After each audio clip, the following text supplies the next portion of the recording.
அனைவருக்கும் ஸ்தோத்திரம். தொடர்ந்து இந்த நாளில் தொடர் வேதாகமத்துல 120வது சங்கீதத்தை தொடர்ந்து வாசிக்கலாம். உதவிக்காக மன்றாடல் தாவீதுக்கு உரியது. திருப்பாடல்கள் 120.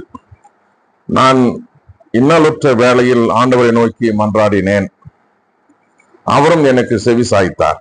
ஆண்டவரே, பொய் பேசும் வாயின் என்று என்னை விடுவித்தருளும், வஞ்சக நாவின் என்று என்னை காத்தருளும். வஞ்சகம் பேசும் நாவே, உனக்கு என்ன கிடைக்கும்? அதற்கு மேலும் உனக்கு என்னதான் கிடைக்கும்? வீரனின் கூறிய அம்புகளும் தணல் வீசும் கரிகளும் தான் கிடைக்கும். ஐயோ, நான் மேசேக்கில் அந்நியனாய் வாழ்ந்த போதும், கேதாரில் கூடாரங்களில் தங்க நேர்ந்த பொழுதும், சமாதானத்தை குலைப்பவர்களோடு நான் நெடுநாள் வாழ வேண்டியதாயிற்று. நான் சமாதானத்தை நாடுவேன், அதை பற்றியே பேசுவேன். ஆனால் அவர்களுக்கோ போர் ஒன்றில்தான் நாட்டம். நம்மை பாதுகாக்கும் ஆண்டவர். சீயோன் மலை திருப்பயண பாடல் பகுதி 121. மலைகளை நோக்கி என் கண்களை உயர்த்துகின்றேன், எங்கிருந்து எனக்கு உதவி வரும்? விண்ணையும் மண்ணையும் உண்டாக்கிய ஆண்டவரிடமிருந்தே எனக்கு உதவி வரும். அவர் உம் கால் இடராதபடி பார்த்து கொள்வார். உம்மை காக்கும் அவர் உறங்கிவிட மாட்டார். இதோ, இஸ்ரேலை காக்கின்றவர் கண்ணயர்வதும் இல்லை, உறங்குவதும் இல்லை. ஆண்டவரே உம்மை நோக்கி காக்கின்றார். அவரும் வலப்பக்கத்தில் உள்ளார். அவரே உமக்கு நிழல் ஆவார். பகலில் கதிரவன் உம்மை தாக்காது, இரவில் நிலாவும் உம்மை தீண்டாது. ஆண்டவர் உம்மை எல்லா தீமையினின்று பாதுகாப்பார். அவரும் உயிரை காத்திடுவார். நீர் போகும் போதும் உள்ளே வரும்போதும் இப்போதும் எப்போதும் ஆண்டவர் உம்மை காத்தருள்வார். எருசலேமே நீ வாழி. சீயோன் திருமலை பயண பாடல் தாவீதுக்கு உரியது. பகுதி 122. ஆண்டவரது இல்லத்திற்கு போவோம் என்ற அழைப்பை நான் கேட்டபொழுது அகமகிழ்ந்தேன். எருசலேமே, இதோ நாங்கள் அடியெடுத்து வைத்தும் வாயில்களில் நிற்கின்றோம். எருசலேம் செம்மையாக ஒன்றிணைத்து கட்டப்பட்ட நகராகும்.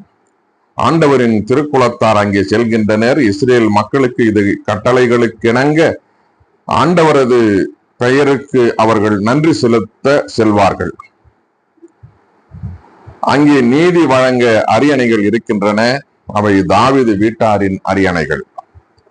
எருசலேமில் சமாதானம் நிலைத்திருக்கும்படி வேண்டிக் கொள்ளுங்கள். உன்னை விரும்புவோர் வளமுடன் வாழ்வார்களாக. உன் கோட்டைகளுக்குள் அமைதி நிலவுவதாக.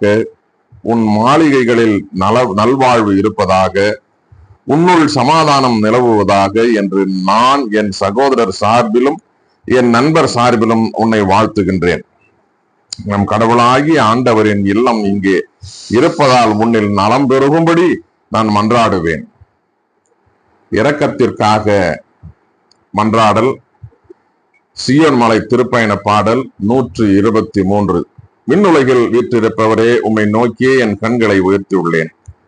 பணியாளனின் கண்கள் தன் தலைவனின் கைதனை நோக்கியிருப்பது போல, பணிப்பெண்ணின் கண்கள் தன் தலைவியின் கைதனை நோக்கியிருப்பது போல, எம் கடவுளாகிய ஆண்டவரே, நீர் எமக்கு இறங்கும் வரை எம் கண்கள் உம்மையே நோக்கியிருக்கும். எங்களுக்கு இறங்கும் ஆண்டவரே, எங்களுக்கு இறங்கும். அளவுக்கு மேலேயே நாங்கள் இகழ்ச்சி அடைந்து விட்டோம். இன்பத்தில் திளைத்திருப்போரின் வசைமொழி போதும், இருமாந்த மனிதரின் பழி சொல்லும் போதும். இஸ்ரேலை பாதுகாப்பவர். சீயோன் மலை திருப்பயண பாடல் தாவீதுக்கு உரியது. பகுதி 124.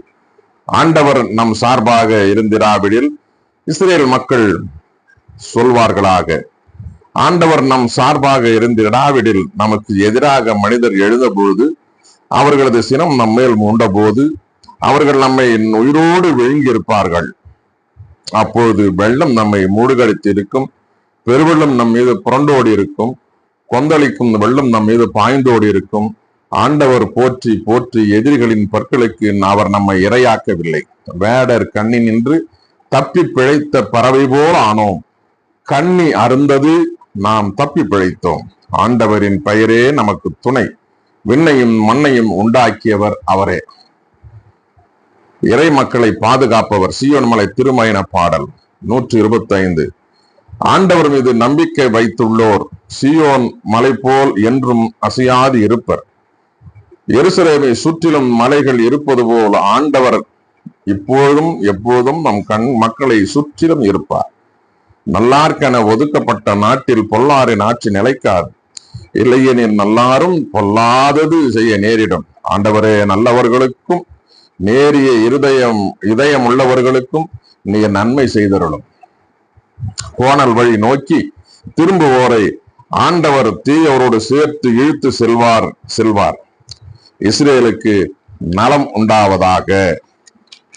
வாசிக்க தெரிந்து கொள்ளப்பட்ட இன்றைய நாளுக்கான திருமறை பகுதிகள் வாசித்து முடிந்தாயிற்று. கடவுளுக்கு மகிமையும் மாட்சிமையும் சதா காலம் உண்டாகட்டும். பிரியமானவர்கள், தொடர்ந்து இந்த தொடர் வேதாகமத்தில் இணைந்திருங்கள். உங்கள் மேலான ஆதரவுகளை தாருங்கள். கர்த்தர் நம் அனைவரையும், நம் குடும்பங்களையும், பிள்ளைகளையும், எதிர்கால வாழ்வையும் ஆசீர்வதித்து வழிநடத்தி காப்பாராக. ஆமென்.